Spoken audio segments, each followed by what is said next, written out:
أشهد أن عليا ولي الله. أعوذ بالله من الشيطان الرجيم.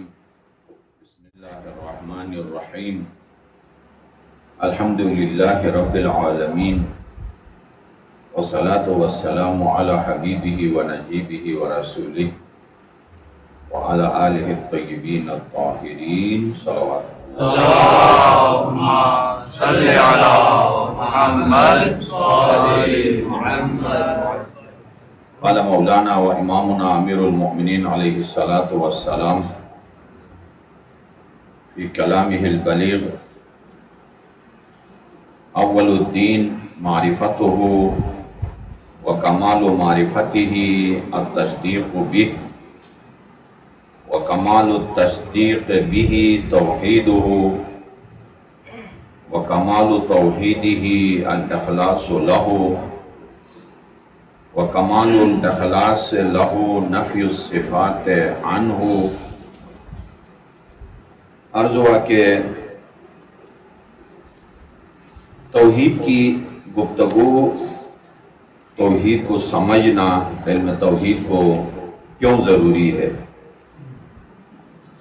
ایک سوال جو مادیین جنہیں کہا جاتا ہے مادہ پرست، مادہ پرست انہیں کہتے ہیں کہ جو آنکھوں سے نظر آئے وہی حقیقت ہے، اور جو نظر نہ آئے وہ اس لیے نظر نہیں آتا کہ وہ نہیں ہے. مادیین یعنی کمیونزم یا کیپٹلزم یا اس طرح کے جو اسلام سے دور جو فرقے ہیں، ان کے ہاں حقیقت یہ ہے کہ حواس خمسہ کے کنٹرول میں جو آتا ہے وہی موجود ہے، اور جو حواس خمسہ کے کنٹرول میں نہیں ہے، جسے دیکھا نہیں جا سکتا ہے، چکھا نہیں جا سکتا ہے، سنا نہیں جا سکتا ہے، وہ موجود نہیں ہے. من جملہ ان میں سے اللہ کا وجود بھی ہے. اگر موجود ہوتا تو جس طرح باقی اشیاء نظر آتی ہیں اسی طرح انہیں بھی دیکھ لیتے. جب نظر نہیں آتا ہے تو بس نہیں ہے. جبکہ اسلام نے اس سے بہت آگے نکل کے جواب دیا کہ ایسا نہیں ہے کہ ہر وہ شے جو نظر نہیں آتا ہے موجود نہ ہونے کی وجہ سے نظر نہیں آتا، بلکہ دنیا دو حصوں میں تقسیم ہے: عالم ملک اور عالم ملکوت. عالم ملک اس دنیا کو کہتے ہیں جس میں ہم رہ رہے ہیں اور نظر آتا ہے، دیکھ رہے ہیں اور چکھ رہے ہیں. عالم ملکوت اس عالم کو کہا جاتا ہے جو اس سے بڑا ہے اور نظر نہیں آتا. عالم میں ملکوت پہلے بھی گزرا ہے: عالم ارواح، عالم ذر، عالم مثال، عالم عقل، عالم مشیت، عالم برزخ، عالم آخرت، جنت، جہنم، فرشتے، روح، اللہ کی ذات، صفات الہی، یہ ساری نظر نہیں آتی ہیں، بس موجود ہیں.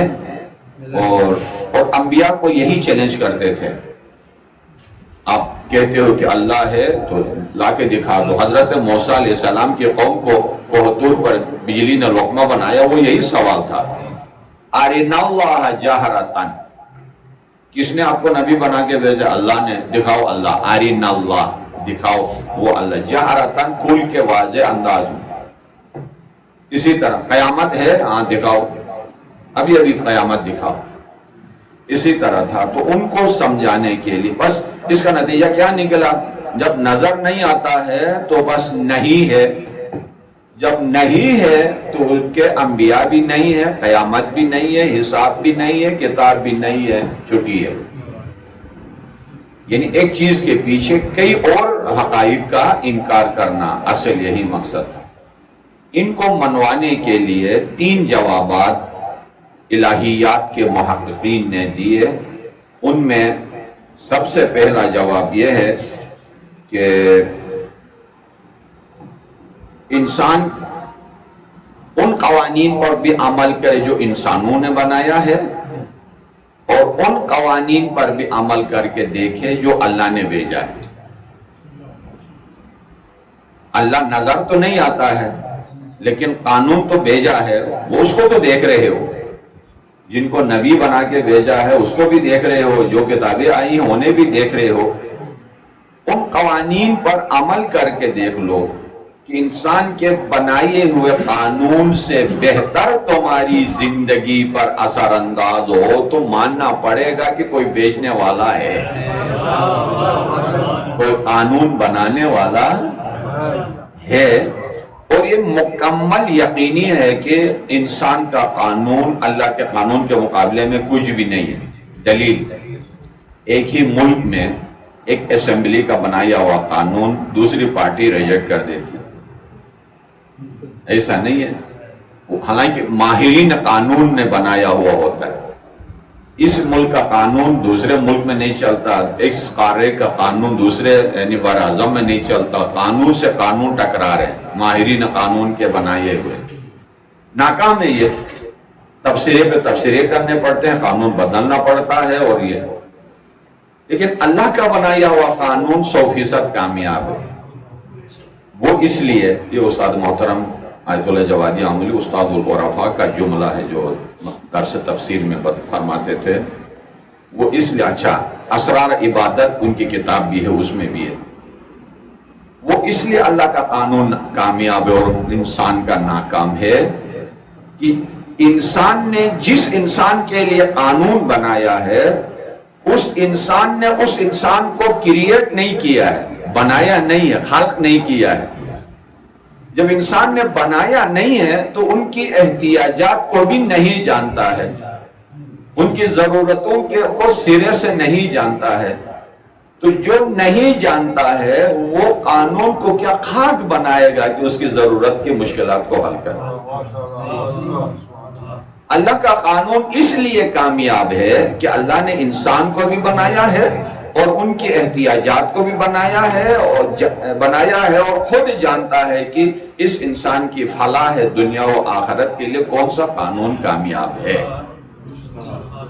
بس مسلمین محققین کا کافرون سے یہی خطاب ہے، اس قانون پر عمل کر کے دیکھو، اگر کامیاب ہو گئے اور یعنی آپ کی زندگی شاداب ہو گئی تو ماننا پڑے گا کہ کوئی بنانے والا ہے۔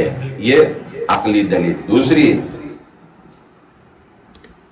اگر میں کہوں رات کا وقت ہے، یار میں ادھر سے جب آ رہا تھا مثلا سیکٹر 4 کے اس روڈ سے، وہاں ایک چیتا مجھے نظر آیا، مجھے لگا کہ شاید چیتا تھا، یعنی بعد نے کہا بلی، لیکن شک ہے مجھے چیتا اور بلی ہونے میں۔ آپ میں سے کوئی گزرے گا ادھر؟ ممکن ہی نہیں ہے۔ ایک آدمی، یہ کیوں؟